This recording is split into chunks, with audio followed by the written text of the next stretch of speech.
কাটতি বাড়াতে বা ভিউ বাণিজ্য বাড়াতে প্রতিনিয়ত বাংলাদেশ নিয়ে নেতিবাচক সংবাদ প্রচার করছে কিছু ভুঁইফোড় ভারতীয় মিডিয়া। বাংলাদেশের যে কোনো ইস্যুতেই তারা নেতিবাচক খবর প্রকাশে ব্যস্ত হয়ে পড়ছে।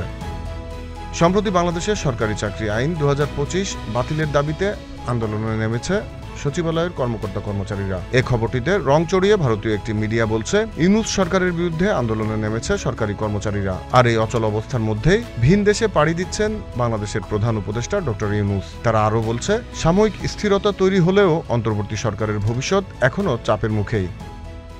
এছাড়া ডক্টর ইউনূসের ৪ দিনের জাপান সফর নিয়ে ভারতীয় মিডিয়াগুলো তাদের বিকৃত মন্তব্যে বলছে, সম্প্রতি বিনিয়োগ টানতে চীনে গিয়েছিলেন ডক্টর ইউনূস, এবার গেলেন চীনের শত্রু দেশে। চীনের শত্রু দেশ থেকে এবার ঋণ নিতে যাচ্ছে বাংলাদেশ।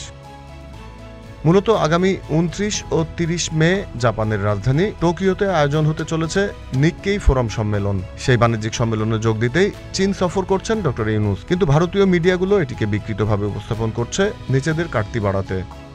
Z news, Dhaka.